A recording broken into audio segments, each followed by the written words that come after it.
យើងបានរស់នៅមួយថ្ងៃយើងបំពេញសេចក្តីល្អឲ្យចម្រើនឡើងចឹងទៅមានសិលមួយថ្ងៃប្រសើរជាងរស់នៅអស់រួយនៃឆ្នាំដែលអត់សិលព្រះពុទ្ធអង្គសម្ដែងអញ្ចឹងបងប្អូនកូនចៅចេះតែគិតថាយើងនៅរស់តែតាមពិតមួយថ្ងៃអស់ទៅមួយថ្ងៃអស់ទៅណាមើលចឹងត្រូវបាត់បង់អាយុជីវិតណាហើយយើងគិតថារស់នៅដើម្បីតែទ្រព្យសម្បត្តិនឹង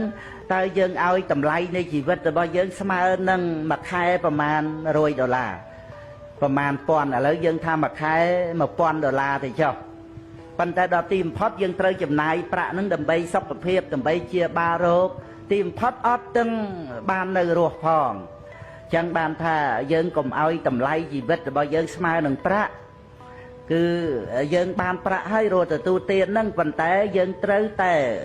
វាចាកបាបសំខាន់គឺត្រង់ដែលថាមិនធ្វើបាបចិញ្ចឹមជីវិតកុំឲ្យបៀតបៀនសត្វទាំងឡាយចឹងអត់ឃ្លានមានក្ររបរត្រឹមត្រូវជួញដូរក្នុងផ្លូវនៃសប្បុរសផ្លូវលោកផ្លូវធัวកុំឲ្យមានតោះផ្លូវល្អឥតខ្ចោះមេអង្គ8នឹងឯង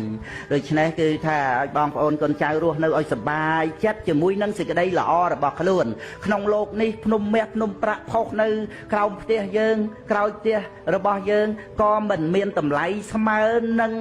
សេចក្តីល្អរបស់យើងដែរ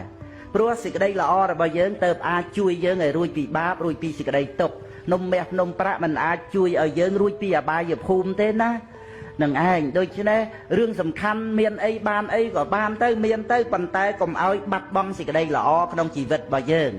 នេះទៅជាទីពឹងនៃជីវិតរបស់យើងដែលអាចឲ្យយើងរួចពីបាបរួចពីសេចក្តីទុក្ខបានអត់មានអីក្នុងโลกនឹងសំខាន់សម្រាប់យើងជាងខ្លួនយើងជាមនុស្សល្អទេ